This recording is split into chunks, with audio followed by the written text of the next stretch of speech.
Olá pessoal, aqui quem fala é Michele Camargo. Estamos começando mais uma aula da nossa série de termodinâmica fácil e descomplicada, desmistificando a termodinâmica. Essa é a aula 16, onde nós estaremos falando sobre a segunda lei da termodinâmica, mais especificadamente sobre o enunciado de Planck-Kelvin, o enunciado de Clausius, o ciclo de Carnot, a temperatura absoluta e a variação da entropia para processos irreversíveis. Vamos lá. A primeira lei da termodinâmica ela não é suficiente para explicar todos os fenômenos que acontecem na termodinâmica. Ela estabelece uma relação entre calor e trabalho, mas ela não consegue dizer o quanto que uma máquina térmica vai transformar o calor em trabalho. Quanto do calor que entra vai de fato ser transformado num trabalho. Isso ela não consegue dizer. Então, em algumas situações, pela primeira lei da termodinâmica, a gente teria que o calor que entra é igual ao trabalho que sai, que não é o que acontece, né? Então, a gente precisa de outros subterfúgios ou de outras teorias para explicar por que disso não acontecer. E é exatamente a segunda lei da termodinâmica. Então, Planck e Kelvin disseram o seguinte: é impossível admitir que uma máquina térmica produza trabalho trocando calor com uma única fonte. Então, obrigatoriamente, eu tenho que ter duas fontes. E diz mais: uma máquina recebe calor de uma fonte quente, transforma uma parte em calor e transfere a diferença para uma fonte fria. Então, se eu fosse olhar aqui no diagrama, eu teria a minha máquina cíclica, eu tenho a minha fonte quente, eu tenho a minha fonte fria, eu tenho um calor que vem da fonte fria e entra na minha máquina. Essa máquina transforma parte disso em trabalho e eu tenho parte desse calor que entrou sendo rejeitado na fonte fria. Bom, vamos falar um pouquinho do sistema, né, para ficar mais fácil, porque ali está muito genérico. Eu teria o quê? Eu teria então o meu sistema composto pelo que a gente já falou. Então a minha máquina termodinâmica, na verdade, é todo esse conjunto de equipamentos: caldeira, turbina, condensador e bomba. A caldeira, ou a região da caldeira, vai ser a fonte quente, onde vou ter o calor entrando no meu sistema. Aqui é onde eu transformo a água líquida em vapor, como a gente já comentou é, em aulas passadas.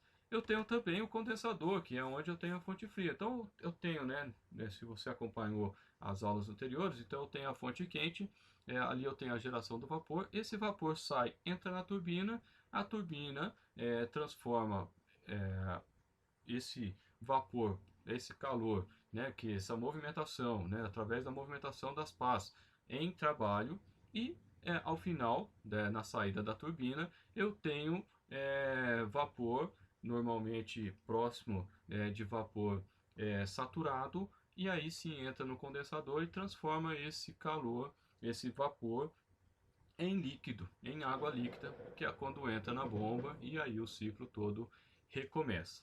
Então, se eu for falar de rendimento, o rendimento é mais ou menos assim para você, de modo geral, é o que eu poderia ter, né, o que eu poderia ter embaixo e o que eu tenho de fato em cima, né? Então, é sempre essa divisão do que eu tenho de fato por aquilo que eu deveria ter. Então, na teoria, em tese, eu teria que todo calor viraria trabalho. Não é isso que acontece. Então, o que eu tenho de fato? Um trabalho entrando, menos um trabalho saindo, dividido por esse calor que entra. Bom, e isso sempre, no caso das máquinas térmicas, vai ser menor do que 1. Falando agora do enunciado de Clausius, ele diz o seguinte: é impossível admitir-se uma máquina térmica que transfere calor de uma fonte fria para uma fonte quente sem que ela se movimente às custas de um trabalho externo.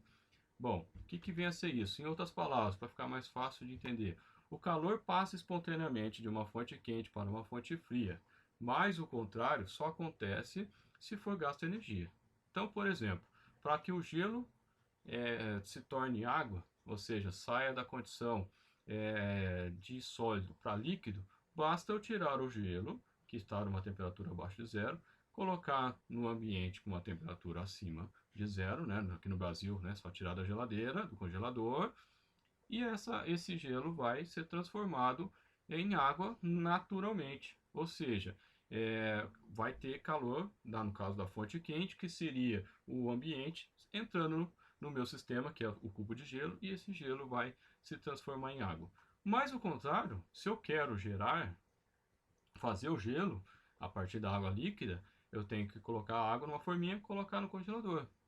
E o congelador é um sistema, né, a geladeira, É um sistema onde eu gasto energia elétrica para conseguir fazer o contrário. Então é exatamente isso o que está sendo dito aqui. Por analogia aí, a gente pode pegar um sistema, né, com água.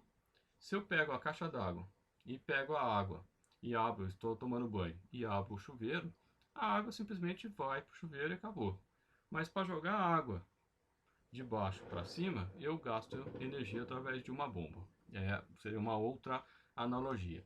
E o que seria uma bomba de calor? É o conjunto de equipamento destinado a transferir calor da fonte fria para a fonte quente. Então, nesse caso, exatamente um exemplo seria a geladeira que a gente acabou de falar. Então, a geladeira é chamada bomba de calor. Então, quando fala bomba de calor, a gente fica meio assim, né? Principalmente quando é a primeira vez. Então, falou de bomba de calor, que você tem que imaginar um sistema de refrigeração. Isso é a bomba de calor. Bom, continuando, então, o enunciado de Clausius, eu tenho o fluxo diferente do fluxo que eu tive no caso do exemplo lá do Planck Kelvin. Eu tenho aqui, no caso, a fonte quente, tem a fonte fria, mas o calor está vindo da fonte fria para a máquina e depois da máquina para a fonte quente. E eu tenho que introduzir calor, que seria aí o WCP, que é justamente a potência de eixo do compressor, né, do motor elétrico que toca o compressor que faz esse sistema funcionar. Então, se eu fosse fazer aqui, eu tenho a geladeira, esse quadradão todo é a geladeira. Eu tenho o evaporador, que é onde eu tenho a formação, a transformação de líquido em vapor. É ali onde o calor, quando eu estou nessa situação, eu tenho o interior da geladeira está numa temperatura maior do que o gás que está ali, e aí eu tenho então um calor da fonte fria entrando no sistema. E depois eu passo isso pelo compressor, ele passa pelo condensador, e é onde eu tenho a rejeição do calor, que é aquelas grades que ficam fora da geladeira. Se eu fosse fazer isso através de um circuito termodinâmico e o diagrama, no caso TS aqui, temperatura por entropia, seria o seguinte: eu saio do ponto 1 através do compressor, passo para o ponto 2. Depois do compressor eu estou com uma alta pressão, né, o gás está comprimido. Então ele vem nessa linha, passa pelo condensador, no caso a pressão constante, e quando eu aproximo através dessa linha de 2 e indo até 3, o que acontece? Eu passo a ter então a formação de líquido, que embaixo do cone é justamente líquido mais vapor, até chegar no ponto 3, que eu estou no líquido saturado. O que quer dizer líquido saturado? Quer dizer que eu só tenho líquido, mas se eu ganhar um pouquinho de energia, eu passo a ter a formação de vapor. E aí é o que acontece quando eu chego no ponto 3, depois que eu passei no condensador. Aí eu vou passar na válvula de expansão através de uma linha de entalpia constante. Eu transformo então, eu começo a ter a modificação aí da temperatura do meu gás, né, do meu líquido, que eu já condensei ele todo. Então eu tenho uma queda da temperatura até o ponto 4, que é quando eu passo novamente no evaporador, já numa temperatura bem baixa, que o líquido está numa temperatura muito baixa. Então a função da válvula de expansão é justamente converter o gás em líquido sem perder calor. Essa que é a ideia. E aí, do ponto 4, eu volto para o ponto 1 e fecho o meu ciclo termodinâmico aqui. Então, nesse ponto ali, do 4 até o 1, é exatamente quando eu estou, que o meu fluido refrigerante está numa temperatura mais baixa, digamos assim, do que o meu sistema, né? Do que o que eu coloquei dentro da geladeira. Bom, então só continuando aqui, né? Esqueci de aplicar aqui. E aplicando a primeira lei, o que eu tenho? O calor do evaporador mais o trabalho do compressor é igual ao calor do condensador. É isso que acontece através da primeira lei da termodinâmica. Continuando, então, o que seria coeficiente de eficácia? Então, o sistema de refrigeração, ele é chamado coeficiente entre calor retirado da fonte fria, o QE, e o trabalho necessário para o seu funcionamento. Então, nesse caso, o beta, que seria o rendimento aí, só para dizer que o sistema de refrigeração, seria o calor que entra dividido pelo trabalho que entra, ou o calor do evaporador dividido pelo trabalho do compressor. Se eu for pensar na bomba de calor, ele tem uma diferenciação só conceitual, que é o coeficiente entre calor transmitido para a fonte quente e o calor consumido pelo sistema, e o trabalho consumido pelo sistema. Então, nesse caso, seria o calor que sai dividido pelo trabalho que entra, ou o calor do condensador dividido pelo trabalho do compressor. É só uma forma diferente de fazer o cálculo, dependendo daquilo que você está analisando. Aí, né, quando for o caso, a gente aprofunda mais. Só que embora os enunciados sejam diferentes, dá para provar que eles são similares, né? Então, eles parecem ser diferentes, mas no fundo falam a mesma coisa, que eu não vou entrar nesse mérito aqui no vídeo. Bom, continuando, falando então do ciclo de Carnot. É o ciclo termodinâmico cujos processos são todos reversíveis. Então, o processo reversível quer dizer o quê? Eu tenho 10, ele passa por uma série de transformações, quando ele volta ele tem 10 de novo. Só que não é o que acontece na prática, mas ele é o ciclo teórico. Para que eu estudo esse troço? Eu estudo porque ele é a minha referência. Uma máquina térmica nunca vai ter um rendimento maior do que um ciclo de Carnot. E isso vai ser o próximo exercício da próxima aula. Então, no exemplo da caldeira, eu tenho na caldeira e no condensador, eu tenho o processo isotérmico isobárico. O que é isso? Na mesma temperatura e na mesma pressão. Então, quando o fluido está passando na caldeira ou no condensador, que são os trocadores de calores, né? Que eu tenho uma situação que eu estou virando vapor, caldeira, e a situação que eu estou voltando a líquido, condensador. Nesse caso, em tese, eu tenho o processo isotérmico isobárico. Por que eu posso considerar isotérmico? Porque quando ele está embaixo do sino, eu tenho líquido mais vapor. E a gente já falou que enquanto eu não tenho a transformação total de líquido para vapor, a temperatura se mantém constante. Por isso que é um processo isotérmico. Isobárico porque a pressão não muda, né?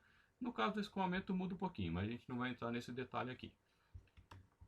E a bomba e a turbina, o chamado isoentrópico, né? Então, são o processo isentrópico, é o processo a entropia constante. Isso é o ciclo de Carnot, não é o ciclo real, né? O ciclo de Carnot. Então, não tem troca de calor e ele é reversível. Então, porque quando eu troco calor eu mudo a temperatura. Lembrando que a entropia está ligada com a variação de temperatura. Então, quando mudou a temperatura, eu mudo também a entropia. E é um ciclo teórico que ajuda a definir a escala absoluta de temperatura. Então está aqui o ciclo de Carnot, ele é um quadradão, digamos assim, dentro do sino. Então eu tenho a região aqui de 1 até 2, aonde eu tenho o trabalho da turbina, o trabalho que sai. Depois eu tenho o processo de 2 até 3, que é o calor do condensador que sai, quando eu tenho calor saindo. Eu vou ter então de 3 a 4, o processo de 3 a 4, que é quando eu tenho o trabalho da bomba, então é a bomba que dá pressão na água, né? Eu já tenho a água totalmente líquida agora, então ele dá pressão, então ele aumenta a pressão do meu sistema, e de 4 a 1 é quando eu tenho a geração de vapor, então é o calor que entra no meu sistema para transformar água líquida em vapor.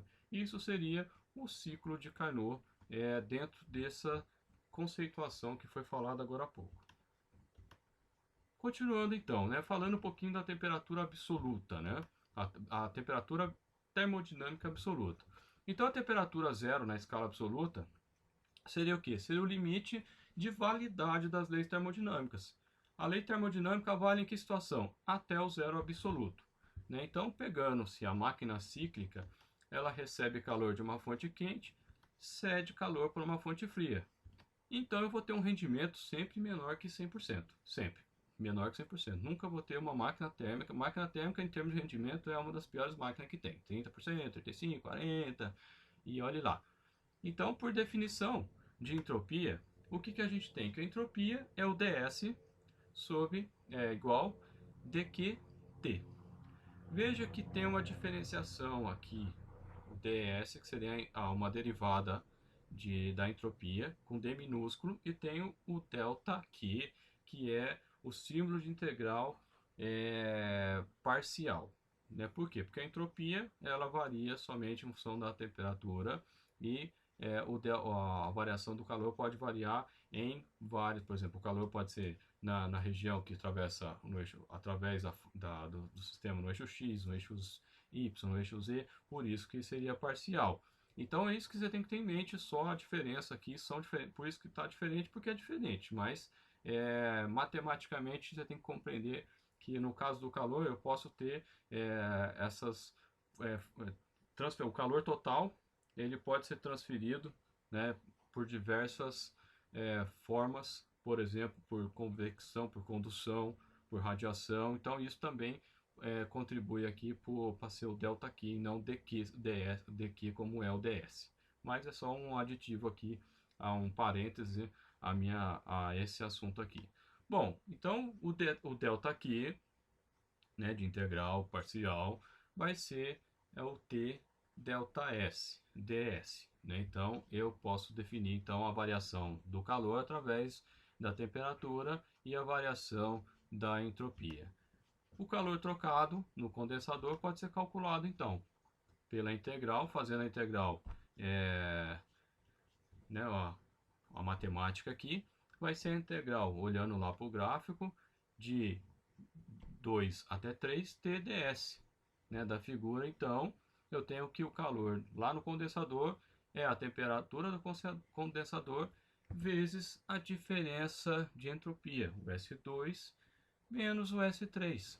Veja que eu tenho abaixo do gráfico, eu tenho uma areazinha. Esse é o gráfico TS, ou seja, temperatura por entropia. Por definição aqui, o calor ele está relacionado com a temperatura e com a entropia. Se eu fosse pegar a área desse gráfico aí, eu teria um S vezes um T. Então, por isso que essa área representa o calor. Então, quando eu pego um diagrama, e daí, né? E daí? Quando a gente vai fazer o exercício, até mesmo em casos práticos de projeto, se você pega o diagrama TS e você coloca lá o ciclo termodinâmico sobre esse gráfico e calcula a área, e essa área representa já a área da região aí, ela representa numericamente o valor do calor que eu tenho sendo transferido nesse sistema. Semelhantemente ao diagrama PV, onde a gente tinha lá PT, se não me engano, agora fugiu, que a gente tinha lá o trabalho saindo, né, do gráfico. Mesma coisa. Bom, continuando, a temperatura absoluta, então, no caso, né, quanto menor a temperatura da fonte fria, maior vai ser o rendimento. Por quê? Porque diminui essa área aqui. Quanto menor a temperatura, menor vai ser essa área que eu vou ter aí rachurada em cinza. Adotando então T2 igual a zero, a máquina cíclica transforma em calor sem rejeitar calor. E isso não transforma o calor em trabalho sem rejeitar calor. Mas só que isso contradiz a segunda lei da termodinâmica. Então, o zero absoluto é a temperatura limite para a validade das leis termodinâmicas. Então, existe um desenvolvimento, até um exercício que eu não vou entrar em detalhes aqui. No caso, fazendo essa aplicação, na escala Kelvin, que já foi chamada de escala Kelvin, a temperatura dentro da escala Celsius é menos 273 graus Celsius. Então, o zero absoluto, o zero Kelvin, é igual a menos 273 graus Celsius. Esse é o limite. Veja que não é grau Kelvin. Grau Kelvin é errado. É temperatura Kelvin, não é grau Kelvin. Grau Celsius, tudo bem. Né? Grau Fahrenheit, tudo bem. Kelvin não. Kelvin é temperatura Kelvin, tantos Kelvins. Né? Então, 0 Kelvin, 10 Kelvin, 200 Kelvin, 1 milhão de Kelvin. Mas não é grau Kelvin. Né? Só um detalhe que é muito comum aí os alunos cometerem esse tipo de erro. Bom, então o rendimento do ciclo de Carnot, nesse caso, seria então 1 menos o calor do condensador dividido pelo calor do gerador de vapor. Ou, né, que a equivalência aí, eu tenho essa fração, né, o calor de CD dividido pelo calor GV, é numericamente igual à temperatura CD dividido pela temperatura GV. É daqui que vem, né? Da onde que vem o rendimento relativo à temperatura? É porque essa relação é a mesma dos calores com relação a essas temperaturas. Bom, desigualdade de Clausius, né? Para a gente continuando aqui. É o real versus o teórico. Então, o que eu tenho? Uma turbina real, ela é irreversível, porque eu tenho atrito, eu tenho fuga de calor, eu tenho vazamento, em alguns casos. Então, eu teria aqui o diagrama que a gente fez, o ciclo de Carnot, seria dessa forma. Mas se eu for verificar de verdade, ele fica dessa forma aqui por causa dessa irreversibilidade. Então, o que acontece? O calor, quando o vapor sai da turbina, de fato, ele sai com uma temperatura maior, ele sai com uma quantidade de calor maior do que se fosse comparado com o ciclo de Carnot nessa situação. Então, eu tenho essa área adicional maior aí em vermelho, que vai ser rejeitado além, né, eu tenho que retirar esse calor do meu sistema para que eu consiga retornar ele para a condição de água líquida, falando especificamente do sistema de uma turbina a vapor, né? No condensador e tal que a gente acabou de falar. Então eu vou ter um calor adicional que eu vou perder. Então é, o rendimento vai ser menor do que o rendimento de Carnot. E o chamado desigualdade de Clausius é justamente essa integral aí. A integral de dQt tem que ser menor do que zero. Veja que eu coloquei o que quer dizer essa integral com uma bolinha no meio. Quer dizer que eu estou fazendo a integral de um ciclo. Então essa integral ela seria destrinchada, digamos assim, nesse sistema em quatro partes. A parte da bomba, a parte do condensador, do gerador de vapor e da turbina propriamente dita. Isso forma a integral cíclica. Para dizer que é um ciclo, é esse símbolo aí da integral com uma bolinha no meio aí. Né? Só, né, se de repente é a primeira vez que você vê, não deveria, né, porque estuda lá em matemática, mas é isso que quer dizer aqui para nós. Então, assim, lá na matemática a gente estuda, só que aqui já é a aplicação prática, ou seja, a aplicação do ciclo. Continuando, então, a variação da entropia para um processo irreversível. Então, na formulação da variação de entropia, eu tinha lá que ΔS vai ser, então, a integral de dq dt. Mas para processos, isso só vale para processo reversível, não vale para processo irreversível. Mas como a entropia é uma propriedade de estado, a gente já discutiu isso lá atrás, então a gente pode calcular essa variação supondo que eu tenho dois ou mais estados, dois ou mais processos reversíveis. Então o que vai acontecer? Eu tenho aqui uma turbina real, onde a condição 1 e a condição 2 acontece o 2R de real, que eu transformo isso numa turbina ideal, aonde eu tenho uma outra, como se fosse uma espécie de uma resistência, então a turbina vai de 1 até 2T no ciclo ideal, e depois de 2T a 2R. Então a variação da entropia num processo irreversível pode ser calculado. Então ΔS 2R, que seria a da turbina real, vai ser a somatória da integral de 1 até 2t dq dt, turbina ideal, círculo de Carnot, mais o 2r 2t dq dt, que é justamente a primeira parcela, o processo reversível, e essa segunda parcela decorrente do processo irreversível. Lá no comecinho, se você vem acompanhando essas aulas lá desde o começo, a gente falou justamente que por causa do atrito viscoso, no caso do vapor, de outros processos termodinâmicos também, o processo de escoamento ele vai gerar calor. Então essa parcela aqui é justamente o calor gerado em função do atrito viscoso do fluido. Né? Se isso a gente fala de viscosidade, tudo a gente fala lá em mecânica dos fluidos, tem uma lista, uma playlist só de mecânica dos fluidos. Se você tiver alguma dúvida, dá uma olhada lá. Bom, pessoal, a gente chegou ao final, a gente está usando o livro do Gilberto Ieno e do Luiz Negro. Se gostou do vídeo, compartilha, dê um joinha, se inscreva aí no canal. Se você quiser receber novidades a respeito do canal, você pode mandar aí, eu quero, para o telefone 11 98 482 7250, e aí toda vez que tiver alguma novidade eu vou estar mandando via WhatsApp. No Facebook a gente tem a página, que você pode curtir a página lá, que a gente sempre coloca curiosidades lá também, às vezes vaga, alguma coisa além do que a gente divulga aqui. O grupo, cujo objetivo é interação, a gente interagir. O endereço do YouTube, se quiser mandar e-mail, pode mandar e-mail. E lá no Twitter também a gente está sempre divulgando, sempre que a gente tem um vídeo novo. Beleza, pessoal? Aí um pouquinho da minha bibliografia, né? Então, se quiser mais detalhes lá no LinkedIn. Agradeço aí pela audiência e até a próxima.